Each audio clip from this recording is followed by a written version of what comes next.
Well, good evening, everyone. Happy Shabbat. I'm here with both Kirk and JB this evening, so we have a full cast of characters. How are you fellas this evening? Good evening. Doing great.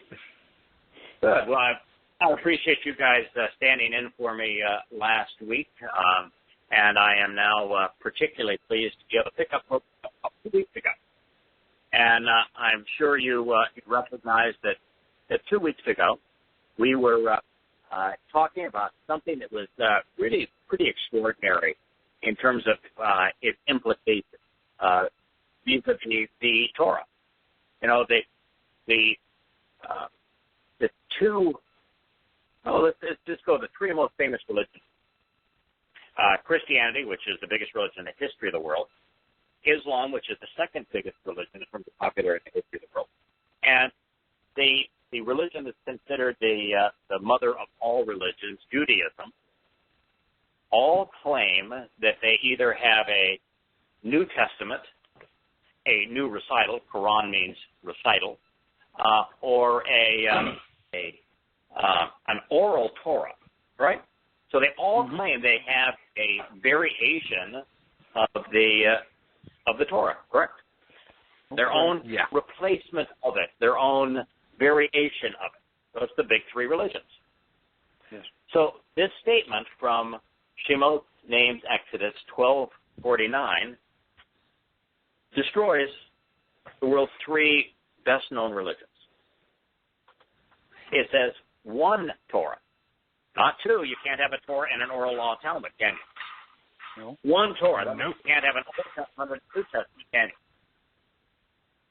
That one Torah means that the Quran cannot confirm the Torah and then bring an entirely different perspective. Diatribe. One Torah. One source of teaching, guidance, instruction, and direction.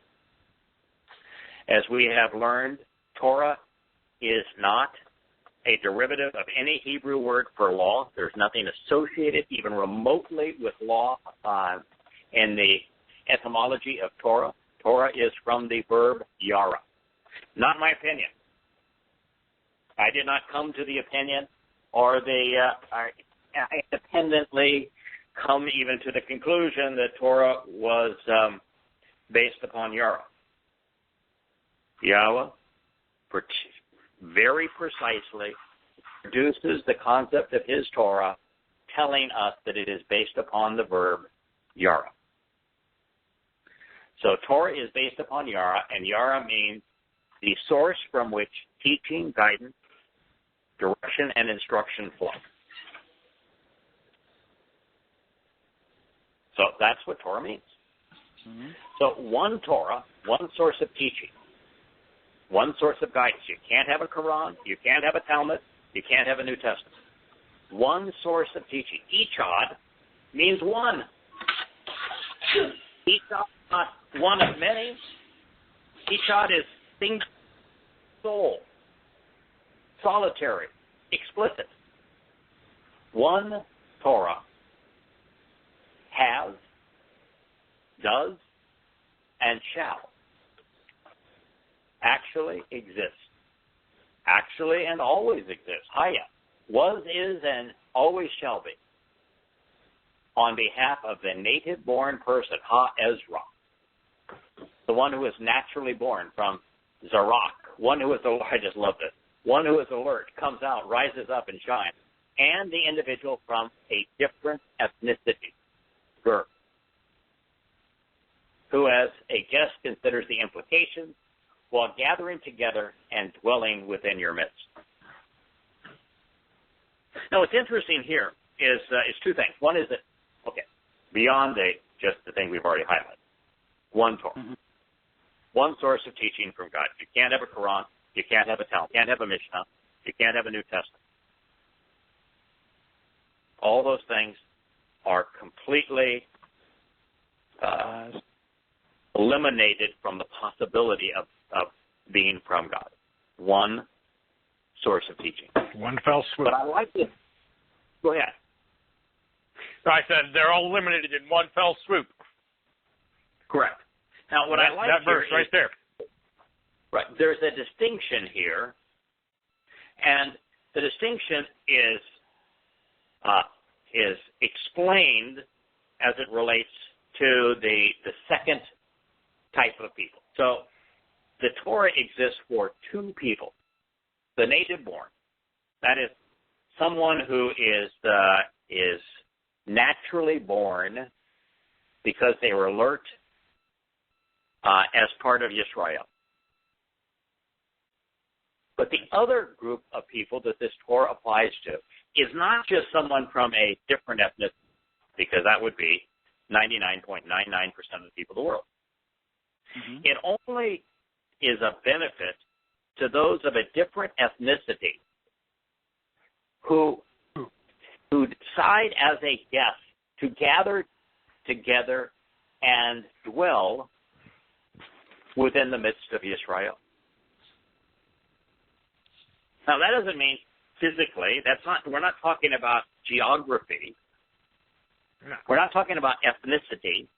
We're talking about people of different races who choose of their own accord to congregate with, to dwell with, to sojourn with, to show reverence and respect and consider the implications of living within the meaning of Yisrael, understanding what the land and the chosen people represent. We are not as goy, is gur in this particular case, but goy and goyim.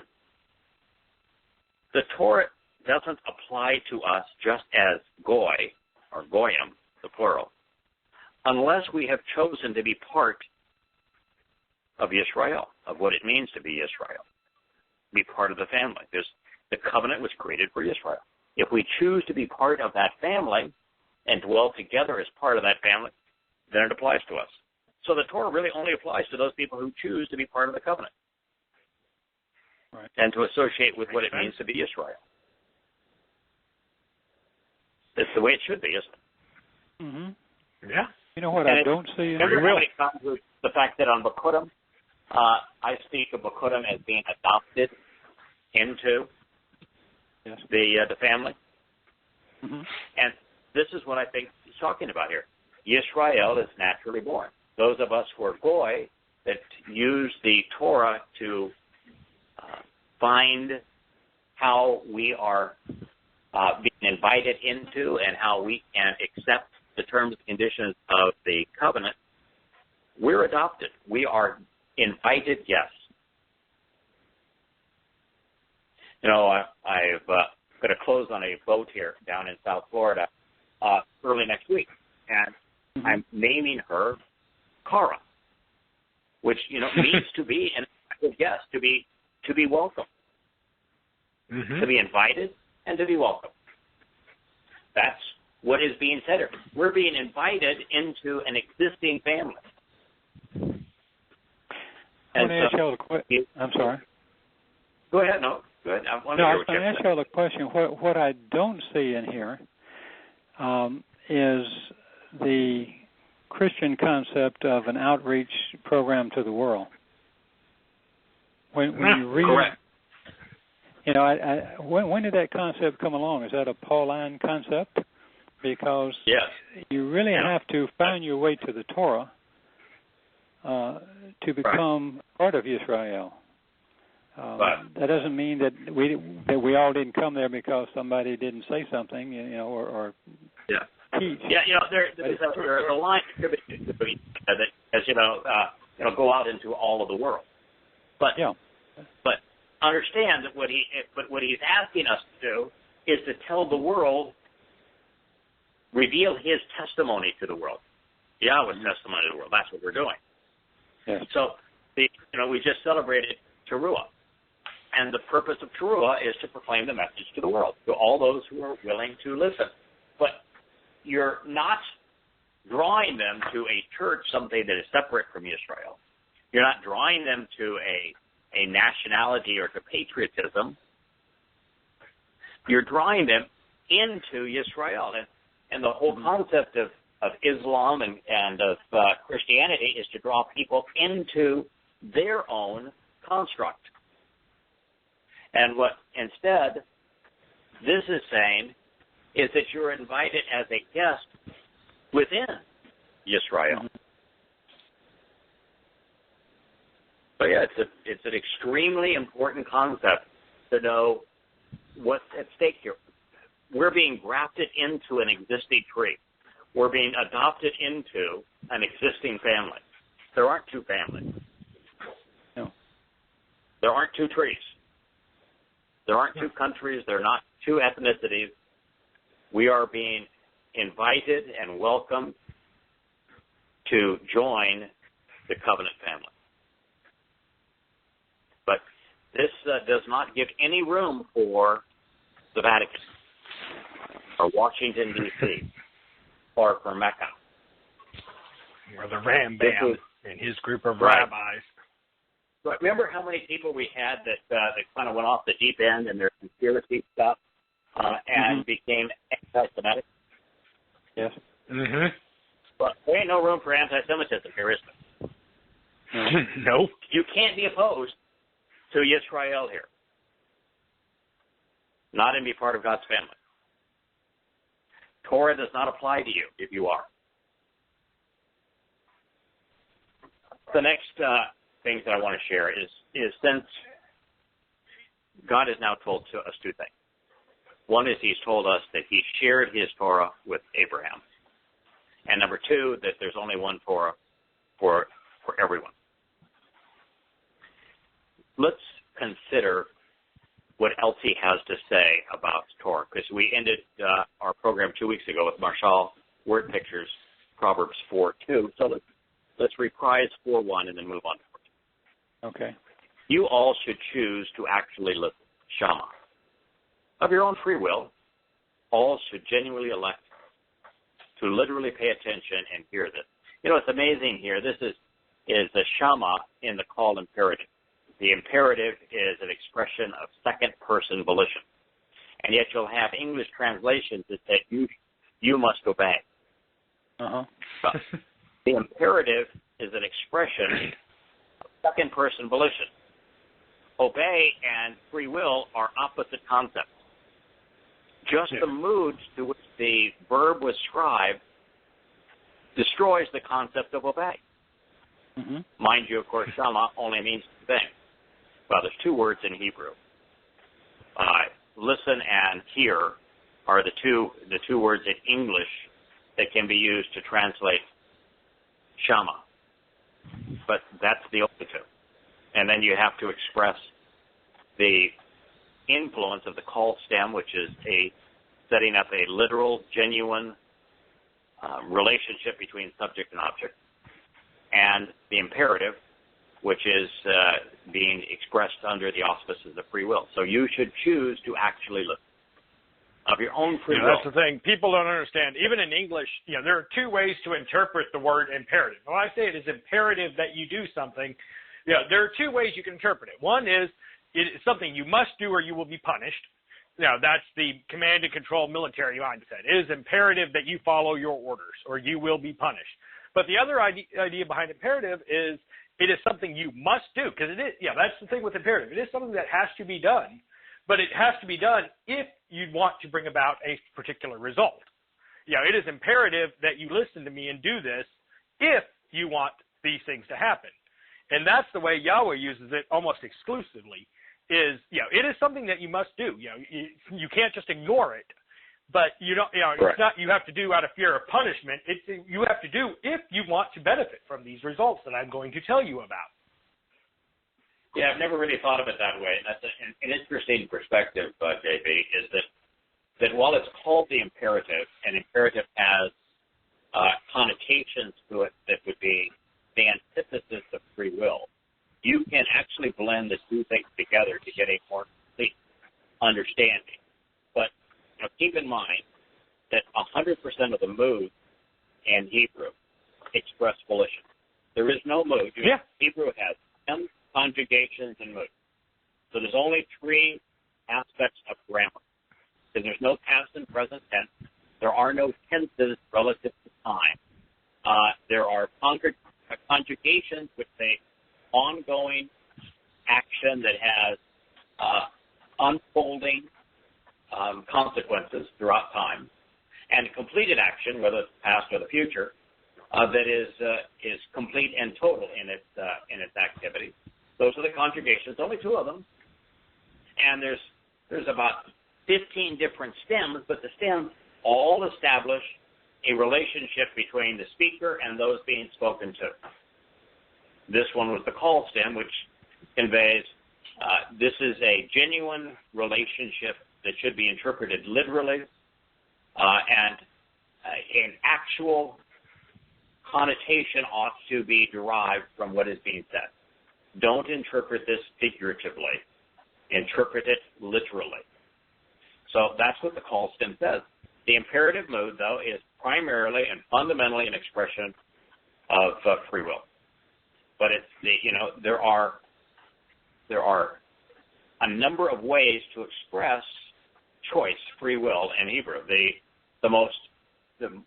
Probably the only language that I'm aware of that has moods that express free will in first, second, and third person. And sometimes free will is expressed in both first and third person. So Yahweh can be speaking to us, and he can use the cohortative and the imperative to say, it is my desire that you choose. That's first and second person volition, right? In this case, the speaker, we are the subject of this system. And so what the imperative primarily says is, you should want to do this, you should choose to do this, you should desire to do this, but it's your choice. I'm giving this to you. Like I said, that under the office of free will. Now, JB, that's what I do. Actually, when I translate it, I like to use the must, because to me that speaks to your mindset. You must want to do this. It's not just that you do it. It's that you want to do it, and that speaks to the mindset of the person. We do these things. We celebrate Towrah this week not because we have to, but because we want to. And for Yahweh, that's what He wants. He wants us to want to, and if we don't want to. That's why I mean it when I say it's an imperative in terms of, if you want to bring this about, you have to want this. And it links in that way. And that's what I love about the imperative mood. But you worked in the school district today, and you worked and improved their technology, and then you came home to your wife and to your daughter. You didn't come home to your wife and your daughter because you had to, but because you wanted to. No. Yeah, I look forward to it. That is imperative. So God is saying it's important here that you want to do this, that you not only make the choice to do it, but that you enjoy it. This is something you desire to do. And by the way, if you that really speaks against the whole religious coercion aspect, where religious people will go through all these rites and motions not because they want to. You ask your average Catholic who goes to church and does the whole sit, kneel, still, and sit, kneel, stand, kneel, kneel, sit, stand parade. They don't want to do that. They do it because they're afraid of going to hell. And correct. God doesn't want that. He doesn't want you doing it because you're afraid of going to hell. He wants you to want to do it. Right. Got to be your choice. You got to want. If you don't have the desire, it's never going to happen. Too much to learn. Way too much to learn. And it's not just there's too much to learn. It's that there's nothing other than learning and understanding. That is the source of satisfaction, not only for now, but for all time. This continuous voyage of discovery and enlightenment and empowerment that comes from exploring a universe that we can only imagine at this point. But what you were saying is that from your perspective, that the imperative mood, beyond being an expression of free will, says that, by the way, this is really central, that it's not just that you need to, that choosing this is important. I'm recommending that you of your own free will choose this. But you're actually extrapolating one step further. If this does not appeal to you, if this is something you don't want to do, then sorry, there's go away. Yeah, can do for you. Yeah, it is a requirement. I mean, it's a requirement not out of fear of punishment, but it's a requirement because, like you said, that's what the universe is going to be. And if that isn't what you want, go away, because we don't want miserable people there. And Yahweh don't want miserable people there. He wants people there that are going to want to do all this stuff that He loves and He wants you to love.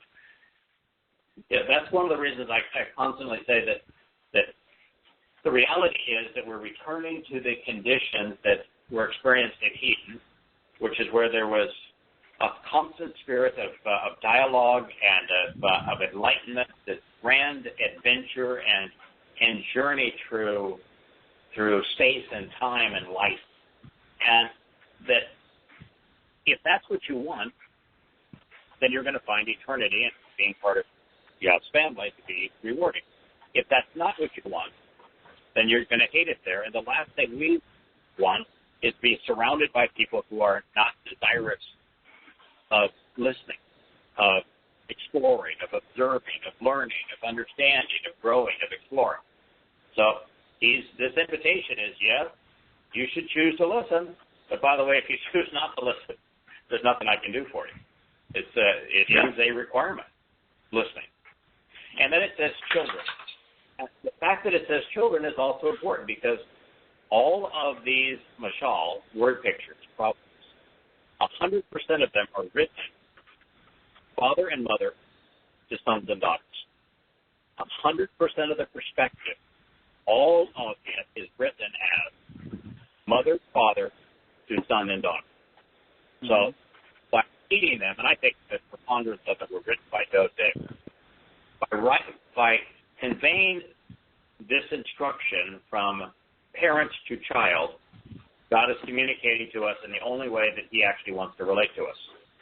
He does not want to relate to us as worshipers, hate that concept, does not want to relate to us as people who are afraid of him or people who are serving him. He only wants to relate as, I'd like to be dad, and I'd like you to engage with you as if you're my child, because parents can lift their children up, they can nurture them, they can love them, they can enlighten them. So that's the relationship he's trying to establish. So you should choose to actually listen, children, then. And then what's the word here? Because we're going to go to Torah in a moment. There are a lot of Hebrew words that convey teaching and instruction. Mutar is one of them. It means truthful teaching and correct instruction. A principled axiom regarding life. A warning, a correction, education, exhortation is from your car to provide instruction which corrects. Now, what was the one thing that Yahweh said about David that beyond the fact he said, I'm his father, he is my son. And that's the only person that he actually said that about in all of human history. This person is my son, I am his father.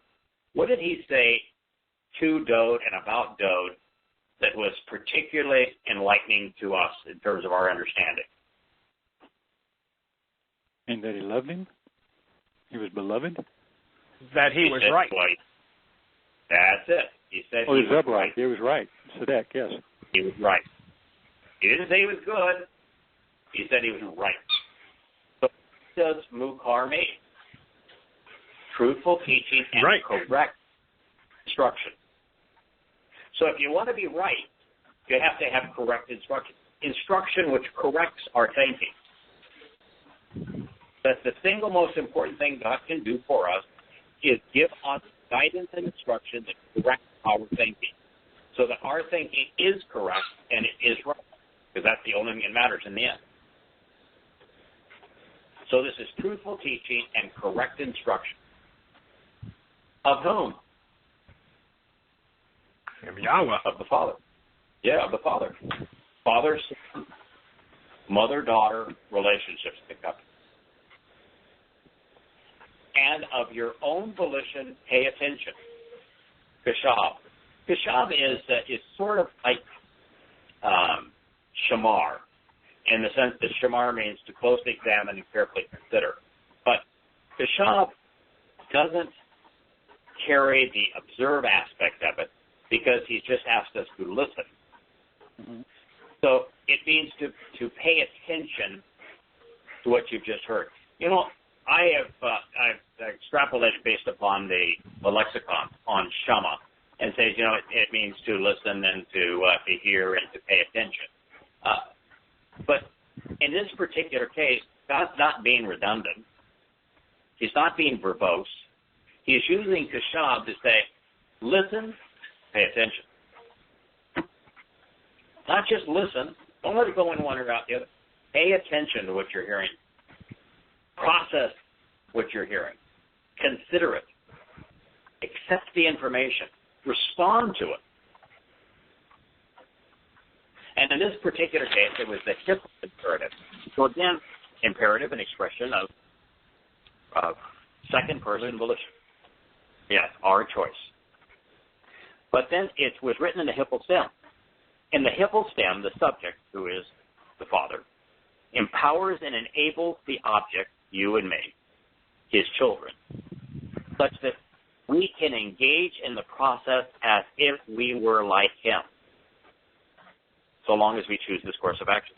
The hippal stem, with the hippal stem, the subject, who in this case is the Father, Yahweh, enables the subject who pays attention, who chooses to pay attention, to engage in such a way that we become like the subject. We become like God. It is the perfect stem here because it tells us the effect of the correct instruction. So you should choose to actually listen, children, to the truthful teaching and correct instruction of the Father, and of your own volition, pay attention. Accept this information and respond appropriately. So to become familiar with and to know. Yada. Now, it's obvious that I have an affinity for the word yada. I mean, the first volume of books was called Yada Yahweh. Yada is one of the most important of all Hebrew terms. At the time that I started writing, guys, I think you know that yada was my single favorite term. You know, you hear it on Seinfeld, yada, yada. Well, yada means to know. To know. To become familiar with. The thing that about yada that is interesting is diyat is the Hebrew word to know in an empirical sense. Yada is to know in a relational sense. Mm-hmm. So it's to become familiar with someone, to acknowledge someone, to become aware of someone, to care about someone, to respect someone, to embrace someone. So it is relational knowledge is the purpose of yada. The way I describe it to people is, to me, yada is like intimate knowledge. You know, it's literally the word used whenever you read throughout all of like Genesis, and Adam knew Towrah, and she brought forth. It's literally the word used most often to describe intercourse. That's how intimate of knowledge it is. It's a very intimate knowledge of something. It's not just a cursory knowledge. It's personal and in-depth and intimate. It's a relational concept. Intimacy is a very close, caring, personal kind of knowing and knowledge. That's why intimacy is so important in a loving relationship. Yada is intimate knowledge. It is knowing, acknowledging, being aware of, caring about, respecting, and embracing someone that you're coming to know. Yada. That's why I called this whole initial series of 5 volumes Yada Yahweh, because we're coming to know in an intimate and relational way. But there is a Hebrew verb that I think now is actually more important than yada. But it's not a verb that I could have ever entitled a book, because it takes way too long. It takes much too great a desire to learn, ever have an appreciation of the most powerful concept in the universe. There is something more powerful and more important than knowing. And I've talked to people recently about the difference between believing and knowing. And, they'll say, what do you believe? And I'll say, I don't believe anything. Why would I bother with belief? When you know, you don't need to believe. In fact, the moment you know, belief becomes meaning. It's a useless concept. Belief is what happens when you don't know. You have to have faith. You have to have belief when you don't know. Once you know, there's no reason to have faith. There's no reason to believe. You have confidence because you know. I told someone the other day, belief is like an opinion. I believe that vanilla ice cream is better than chocolate. That's my opinion. Yeah, I can't prove that statistically, verifiably, factually, but in my opinion, it is. Yeah, that's what belief is. It's an opinion. But in this case, yada, which is to know in a relational sense, is one thing. The most empowering concept in the universe is to understand. But understanding is impossible without first listening, without first or second knowing what to consider and how to consider it. So it's about Shama, and then it's about Mukar. But it's not just Shama and Mukar, which is truthful teaching and correct instruction. It's Shama as children to the Mukar, the truthful teaching and correct instruction of the Father. That's the perspective, and perspective is the mother's milk of understanding. Until you have the proper perspective, all of the knowledge in the world doesn't do any good. Perspective is essential in translating. It's essential to knowing. It's essential to understanding. So we're being given the perspective, listen to our Father and the teaching of our Father, and pay especially close attention. Why? So as to become familiar with and know.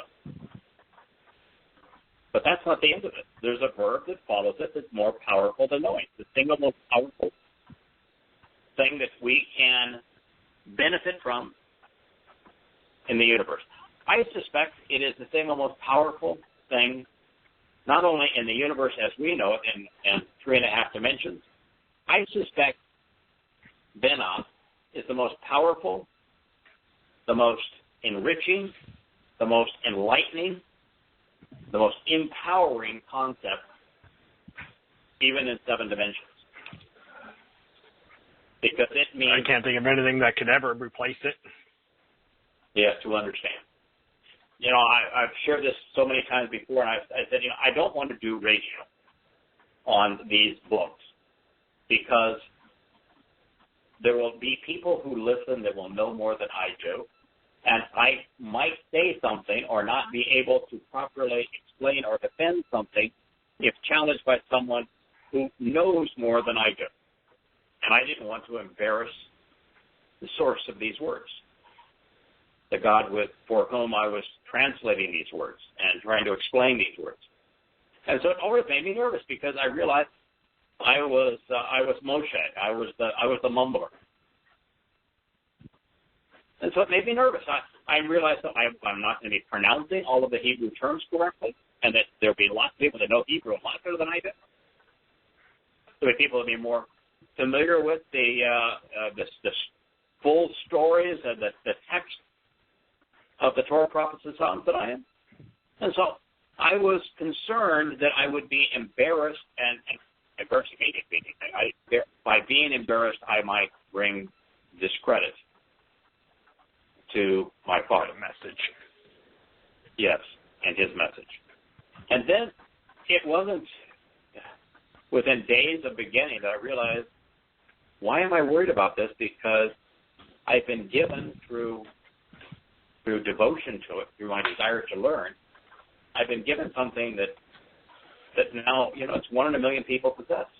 Something vastly more valuable than the scholar has. Something vastly more valuable than the people that might know. Having a PhD means you know a lot of stuff, but you don't understand any of it. Being a scholar, you are an expert in all things pertaining to your field, but you don't have any understanding. We have been given something extraordinary. No, I can't say we've been given. We have earned. We really have. We've earned this position where we've come to understand. Yeah, we've been facilitated. Yes, we came to know who to listen to. We came to understand the perspective that was important. children to a father. We understood where to go to find the truthful teaching and the correct instruction. And we become familiar with the source, and we know what he has to say so that we've come to understand. And because we understand, there is no way in the world we could embarrass Yahweh's message. It's impossible. Well, you know, as I've sat here and listened to y'all, and I was looking over my notes, and the thing that also reinforces that, because I've studied hard, and I do know what the truth when I see it, and the straight stick versus the crooked stick. But I look at these notes that I've been making on all of this on Marshall 4:1. There's nothing that y'all brought up that I wasn't able to find and put together, and that's comforting too. So it reinforces that my understanding was correct and my perspective was correct. So that's the encouraging part. And I don't know of any place I've ever been where someone said, I'm going to teach you this, or I'm going to share with you what I know, and here's how you prove it. And, yes. and that to me was like a game changer. So the reason I do the lookup of word after word after word after word is just to reinforce it, even though sometimes I know that, yes, I know that, and I can almost do it before I look it up. I can write it all down. But I find it fascinating every time I do it that it's like when you said mukar, it's truthful, education, instructive, and something that can be redirected, goes to correction. There's almost no adjective that you didn't use that you can't find there. And that's comforting when we tell somebody, or when you share it with those people out there that are listening, our friends and family members, that they actually look it up and they say, you know, I don't care where you go. Every lexicon you go to, it'll say exactly the same thing with a few caveats of look out when it says law, because that's injected and you know that doesn't make any sense. But it's, yes. Anyway, that's... You know, I had today, I sat down to do some work, and, you know, the passage I was translating, once I finished, I looked up and found out, you know, Craig had translated. I thought I'd remembered reading it before in one of Craig's books, so I looked it up, and I compared, you know, side by side my translation to his. And, you know, while nuances were different here and there, we came up with pretty much the same basic message. You know, worded slightly different based on our translation styles, but, you know, the facts are the facts, and you can't get beyond that. And, you know, the message is clear as can be. Right. Well, I think you'll find also when you go back to the most ancient meanings, that'll just reinforce what you've already found. I mean, it's over and over and over again. The earliest understanding of what these words means, they have not changed to that degree that you know exactly what he's trying to convey. Yahweh just doesn't change. His language doesn't change. Well, I think you were the one, Kirk, that pointed this out, and I think it's really helped me is, you know, the concrete nature versus the abstract nature of Hebrew language. And when I look at a definition of a word, and there's 6 different definitions, you start looking at what is the most concrete definition, the most, you know, physically descriptive, the least abstract. That's probably the original meaning. And then, you know, you can see how the other meanings, you know, were developed from that. You know, okay, well, because this means this, they began using it as this, and you can see that. But that really helped me a lot in a lot of those regards where, just look at the most concrete, basic meaning of the word. Yeah, you can see how everything else, you know, the other 5 definitions are extrapolated from that, but focus on that concrete definition. Mm-hmm. Yes, for example, in Shama, to pay attention is a derivative. It's an extrapolation from the primary meaning. Primary meaning is to listen and to hear. And since it's in the call stem, which is literally and actually and genuinely, you can extrapolate, well, you know, not just listen, but pay attention. So it's an extrapolation. Mukar, the meaning of mukar is correct instruction, truthful teaching and correct instruction. But a derivative of that, an extrapolation of that, is an exhortation, and to focus in on a principled axiom, and you realize it's from Yakar, so it's instruction which corrects. So there are extrapolations of some of these words. Well, I even added redirect. But that's actually a natural evolution of a language. You know, you learn to use these words to describe the situations.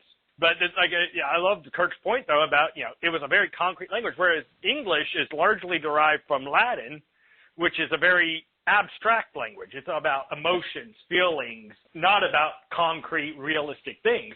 And so learning to change your mindset to that, I think, is one of the biggest benefits you can have in really coming to understand and learn Hebrew in the Torah, is think about things in a very, you can extrapolate out and afterwards, but once you understand that core concrete concept, then you get why, okay, here it's used, but the concrete concept doesn't fit. So what does it mean? Okay, well, you know, I was looking at one today, and it was, you know, speaking of hardened is the way English translators, you know, translate it, but the word meant to strengthen or to secure. And you can get where hardened came from, because something that has been hardened is strengthened and secured. But, you know, it wouldn't be the natural way to go with it initially. And then once you understand that core basic, the statement made sense. The verse I was looking at was where it talks about Yahweh, quote unquote, hardening Pharaoh's heart. And when you understand what that word really means, you know, the whole idea that this is a statement against free will goes out the window. A great example of this is Bana, what it means to understand. Because Bana is based upon, it's actually the feminine of bien. And bien means to make a connection between things. So making a connection is how you go from knowledge to understanding. If you simply know without knowing a lot of things, you cannot make the connection to understand. But if you simply know things and you're unable to relate them in an intelligent way and connections between them, then you're never going to understand. But bien, feminine, biena, is the feminine approach to making connections. So that you see the relationship between the facts, or in the case of Yada means to become familiar with it, a relational knowledge, of a relationship knowledge. So now you're coming to understand the nature of the relationship. And there is nothing more empowering in the universe than understanding. There is nothing that you could give anyone. Well, you can't give. Understanding can never be a gift. It is something you earn. No. But there is you can help someone with, but you can't give it to them.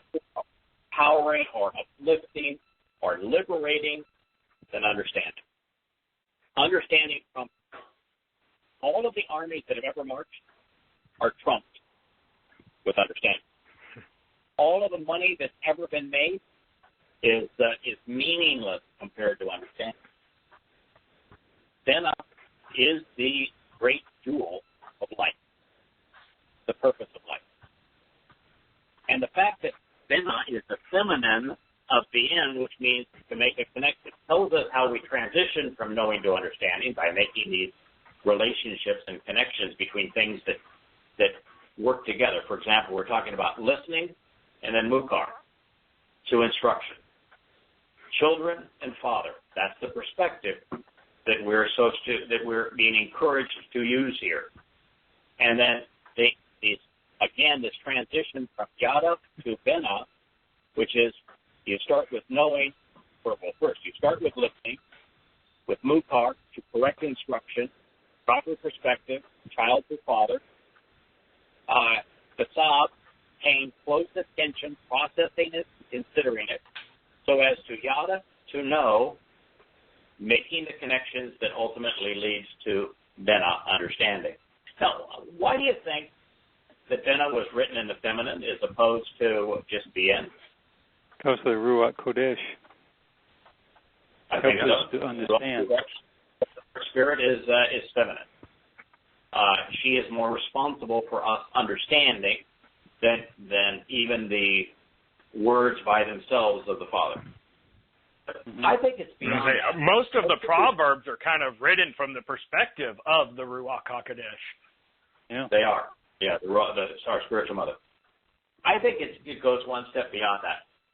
I think I've shared in the past that when I went in for LASIK surgery for my eyes, I told the doctor that I wanted him to take my left eye and to change the focal length of my left eye so it only was capable of seeing that which I was reading. So I didn't need the magnifiers to read my computer or book or, a newspaper. And I wanted my right eye focused for long distance. So it has 20/20 long distance in my right eye, 20/20 vision, close up reading with my left eye. That's what I asked him to do. And he said, he just laughed at me. And he said, if you were a woman, I would do that in a heartbeat. With women on LASIK, they will have one eye close, one eye far. Because women can multitask, and they can, in their mind, see the connection between many different things and process many things simultaneously. A man cannot. You cannot, with a man, have that same kind of surgery, because if we try to blend near and far together, we become blind as a bat. We can't see a thing. Everything is muddled. But if you do that for a woman, she can see clearly, far and near simultaneously, because that's how their brains work. So I think there's something that I learned about LASIK and women being able to multitask and process multiple things at a time, and men being incapable of doing it. What it tells us is, if we were to look at bien, just masculine, biena, feminine, recognizing the hey at the end of a Hebrew word makes the word feminine, is that if we approach knowledge from the perspective of how a woman's brain works, which is to multitask, to look at many aspects of things simultaneously, to see the relationship between many different things, to be able to relate to many different things, we can transition from knowing to understanding. I suspect that's why it's in the Bible, as well as, of course, the enlightenment of the Ruach Kodesh, Vienna. So Vienna, I have a really long definition of Vienna here in the text. I'm just going to share it before we move on.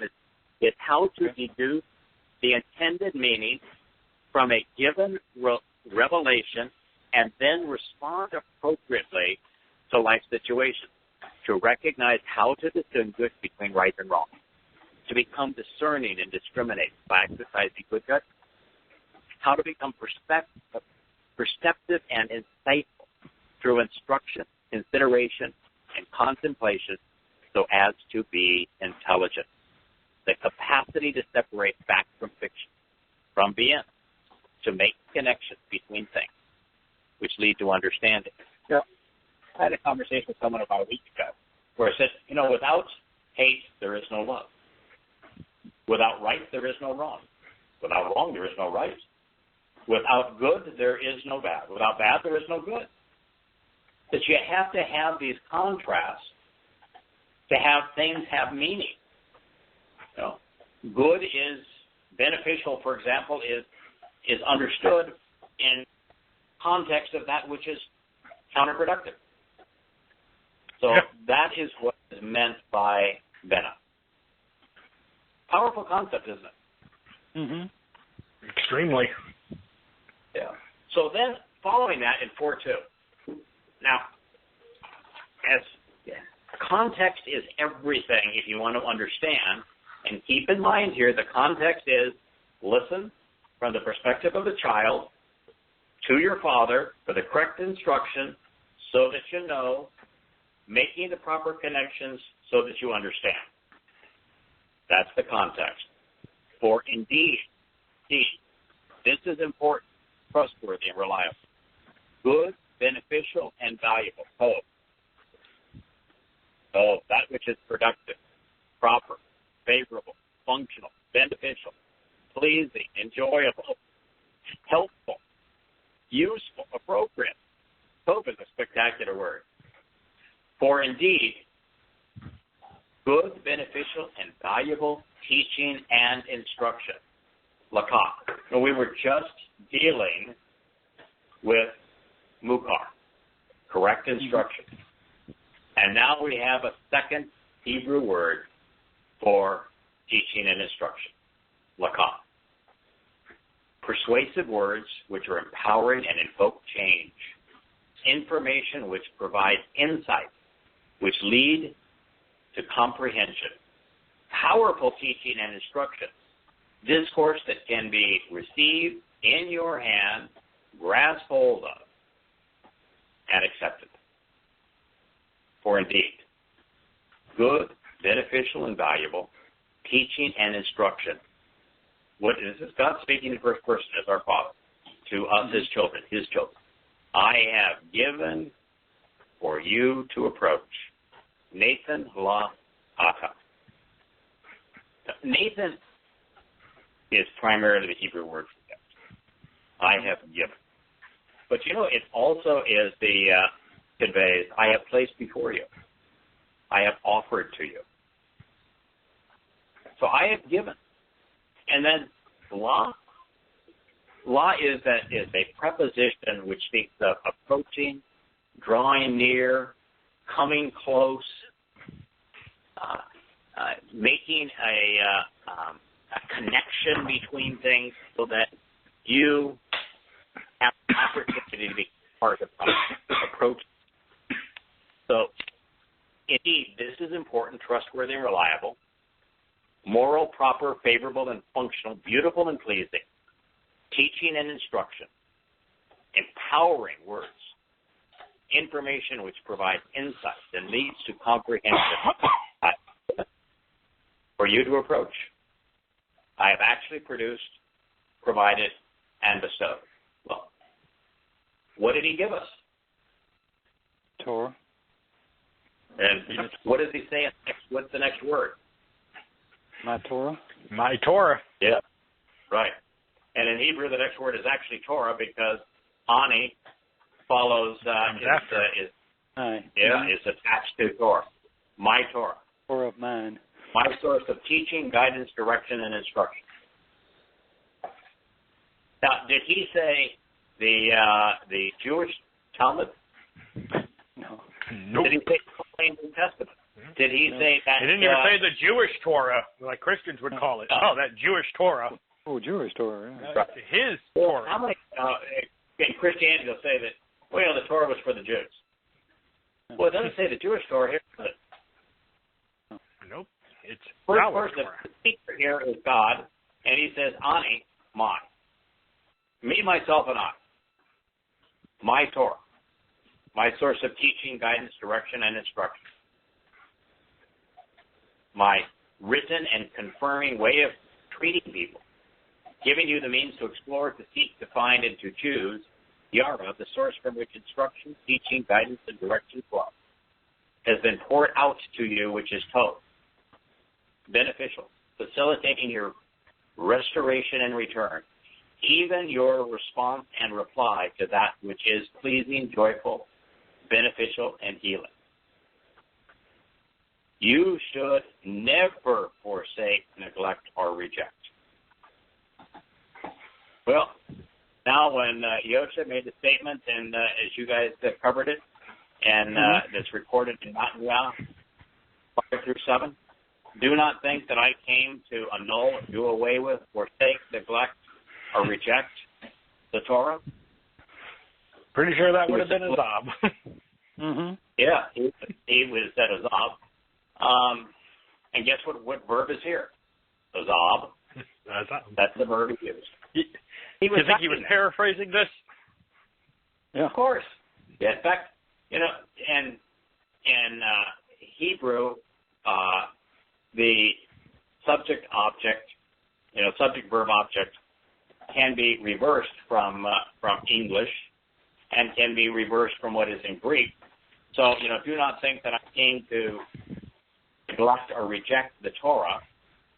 In Hebrew, can read, my Torah, you should not ever forsake, neglect, or reject. Yeah. But paraphrasing it, he cited it. Outright quoted it. Yes. Let me So, before we if get. That's the case, how can there be Rabbinic Judaism with the Talmud? How can there be a Christian New Testament?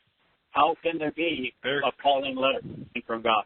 How can there be a Quran? There can't. And not Can't be an imam, a rabbi, or a preacher either. Yeah.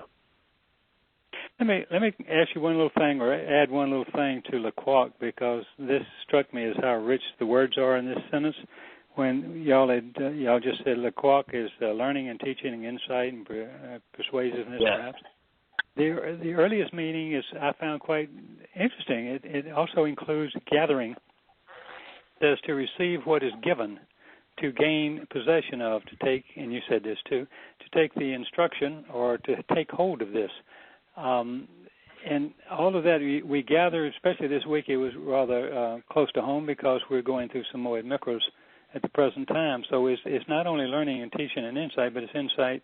It's almost implying here, at least the way I'm reading it, it's almost implying here a very specific insight of those of the mitzvah, or at least the Moed Mikra, of our pathway on the meetings we meet with him each year. So it's just one of the things that just hinted at here, Kirk, that is profound, is that in this particular case, the verb happens to be based upon another Hebrew verb, and lakach as a Hebrew verb primarily means to grasp hold of, to take by the hand.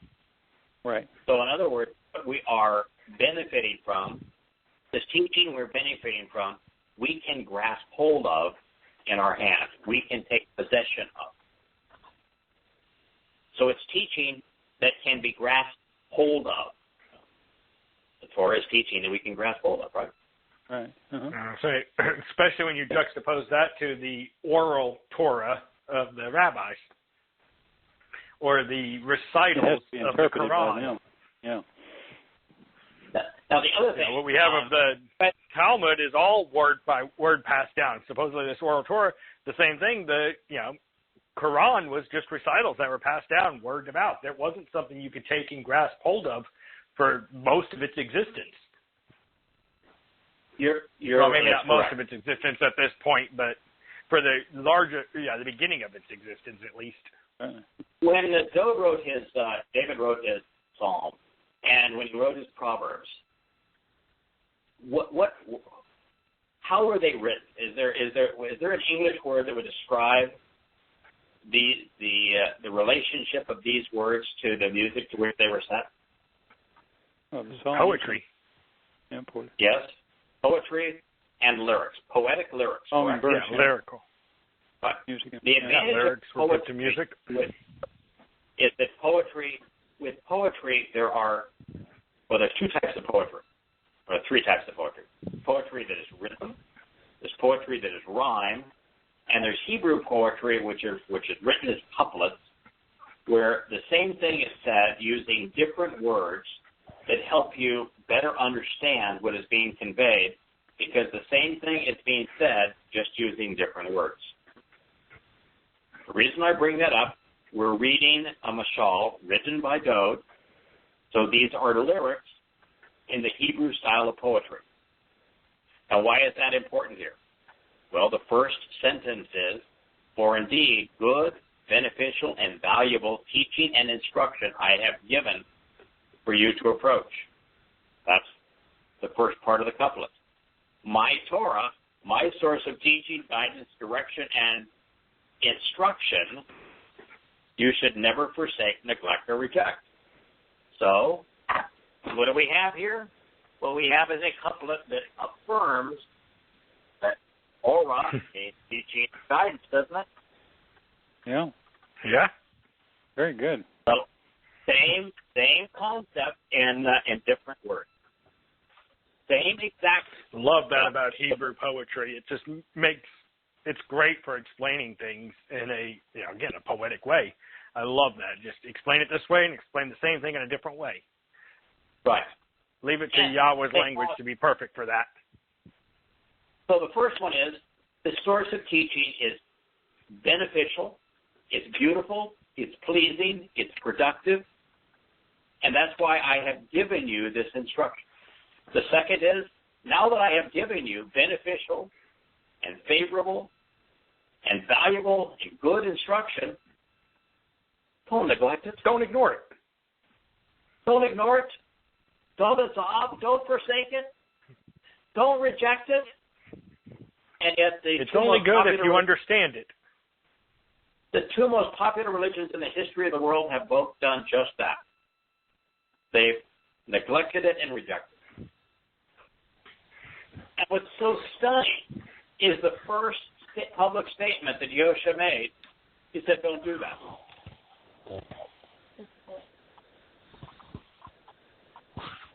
I got to step away for a minute. I got to go help the wife with a sick baby. I'll be back in a little bit. Okay. And look at how this is written. It's written in the all imperfect Jusiv. So it's a literal expression of ongoing consequences. Powerful, these statements. Okay, 4-3. Because I will actually come to exist as a son, to approach my kind and responsive Father, and thus the only and unique Son by way of the mother's presence. Kirk, I think I could talk about this statement for weeks. Mm-hmm. What this says is, okay, Yahusha is going to come upon the scene, and he is going to announce himself via Proverbs 4. And that's how he began. Sermon on the Mount, his first public declaration. Mm-hmm. He came and made this particular announcement. So the Son comes onto the scene and says, don't think I've come to annul this. He says, you really, if you want to approach, you approach by listening to this, by caring about it, by understanding the correct teaching. And then it even talks about the realization that the Son is the begotten of the Father by way of the mother's presence. Mm-hmm. You know, how many times have we talked about the fact that Yahusha was born as a normal kid? That's right. And that he did not become uniquely the Yahweh's diminished manifestation on earth until the set-apart spirit in the Yarden came upon him with the mother's presence. That's right.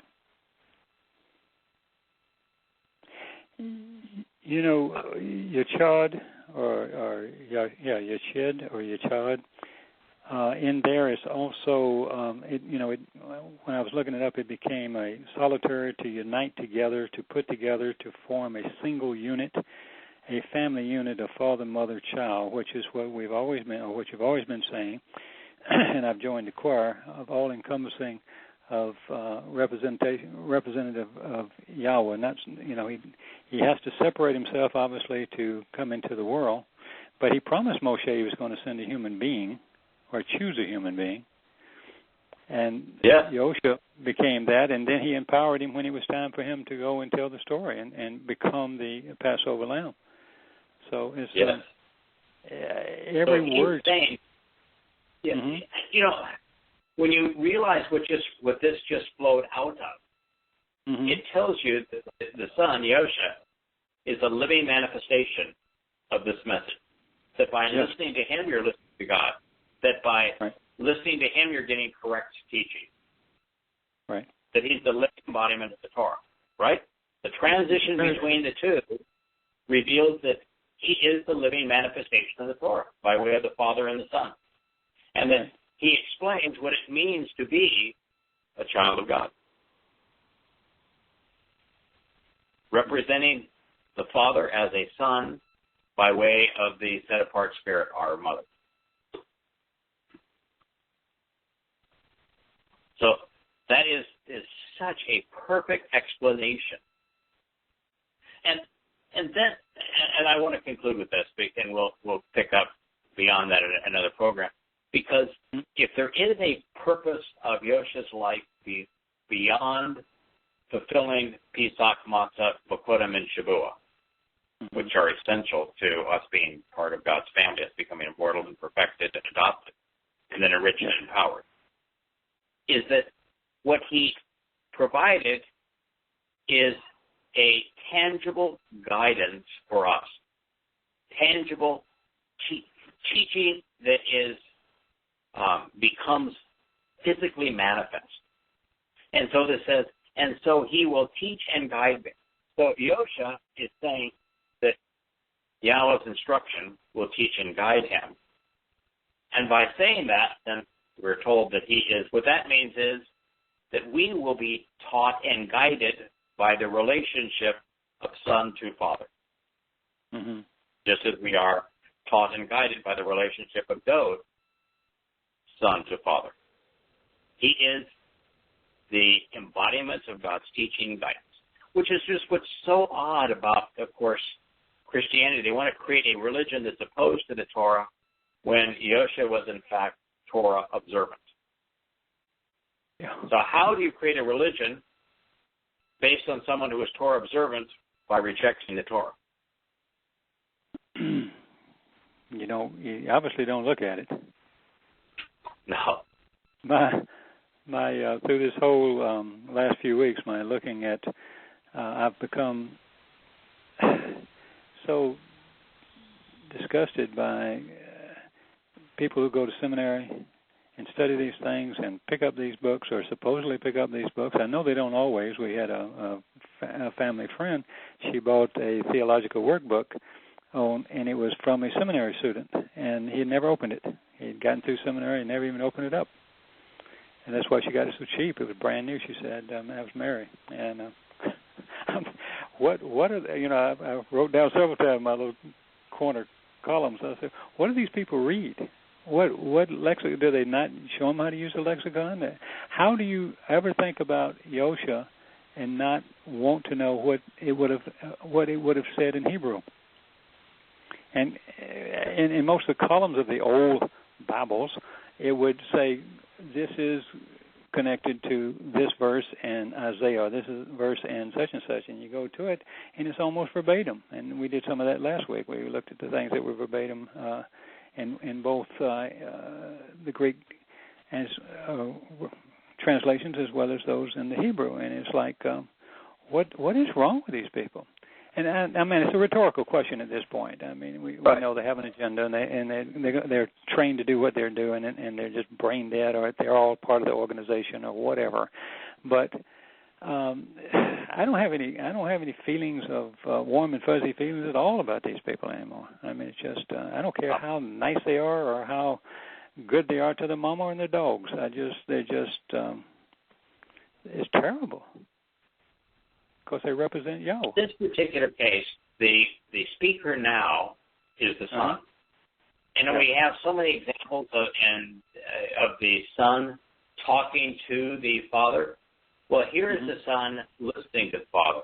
And he, the Father, said to me, the Son, accept, trust, uphold, and retain.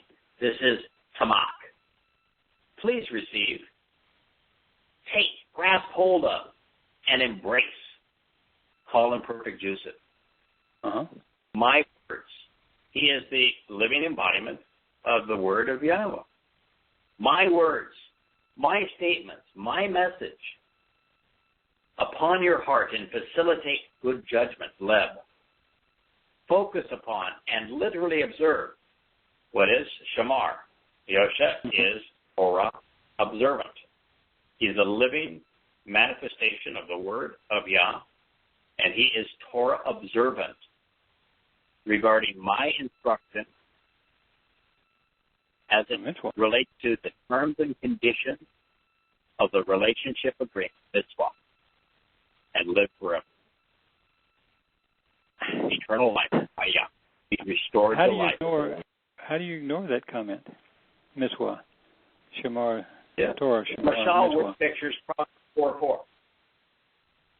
So, and he said to me, this is the Father speaking to the Son. Accept, trust, uphold, and retain my words upon your heart to facilitate good judgment. Focus upon and literally observe my instructions regarding the conditions of the relationship and live forever. Therefore, Yahusha has to agree to these terms, and this is what he's doing, and he's not doing a new religion. What's slam dunk, over. The means to eternal life are by observing and accepting, upholding the word of Yahweh. When this is being written, was there a Christian Testament? No. Is God's word, is Yahweh's word conveyed in the Christian New Testament? It would be hard to extrapolate it from, but it is if you quote Yosha. When Yosha is stating it, but even then, he's speaking Hebrew. It's been retained, unfortunately, and translated into Greek and then into English, and poorly maintained. So the word of Yahweh is at this time in the Torah. Full stop. That's the only place, yes. That was the only place. No other place. And so, I don't know how people miss that. So just listen to my words. Accept them. Don't reject them. Accept them. Yeah. Don't reject. Like Paul said, you have to reject the Torah to be saved. Don't reject my words. Accept them. Embrace them. Well, if you reject the mitzvah, then you can't have a continuing life. It's just that simple, or else Yah's a lie. Because if you understand the instructions regarding the relationship agreement, you're going to live forever. Yeah. God, is that enough? Isn't that enough for you? Isn't that a gift enough for anybody? Wow. That is enough for me. It's enough for me. So those are four statements, one proverb, one mashal, explained by Dode from the perspective of the father, mother, and son, family. Now, when we pick up next week, we're going to begin with mashal, word pictures, Proverbs 6:23. It talks about the Torah is light, and it's the way of life. So it's just a marvelous way to reinforce what we've just heard. Want eternal life? Observe the Torah. Want to be transformed into light? Observe the Torah. We're going to find couplets of poetry, once again, that parallel one another. They're going to help us understand exactly what the Torah is and what it will do for us in terms of transforming us. Right. How many times does he say, Azab? God to his daughter. Don't reject the Torah. Here. Go ahead. Just over and over. Yeah. Yeah. The core of everything is the teaching, the reliable and correct instruction of the Father. That is where it begins. That's where it ends. That's the source of knowledge, the source of understanding, the source of enlightenment or light, and the source of life. Yeah. Okay. Yeah. It is all of those things. I will become part of the family and live forever. Yeah. So happy Yom Kippurim this week to everyone, and you and we will say reconciliation. Yes. To be reconciled. Of course, the reconciliation is the reconciliation of Yisrael and Yahudah with Yahowah. Yes. And the fact that we can be reconciled into Yisrael and therefore be reconciled into the covenant as well. It's a celebration of the relationship being reconciled, being restored, being renewed. A marvelous celebration of family and of life and of relationship. Yom Kippur. Thank you, Kurt. Okay. Yeah, well, thank you all. And we want to hear all about your boat next week.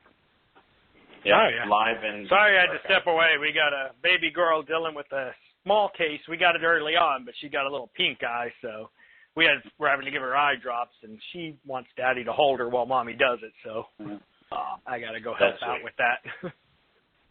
That's sweet. Well, enjoy. Happy Chag, if they say celebrate. Yom, the day of reconciliation. Yom Kippur. All right. Yep. And shalom, shalom to both of you. Shalom. Thank you. Shalom. Thank you, gentlemen. See you next week. Enjoyed it. Bye.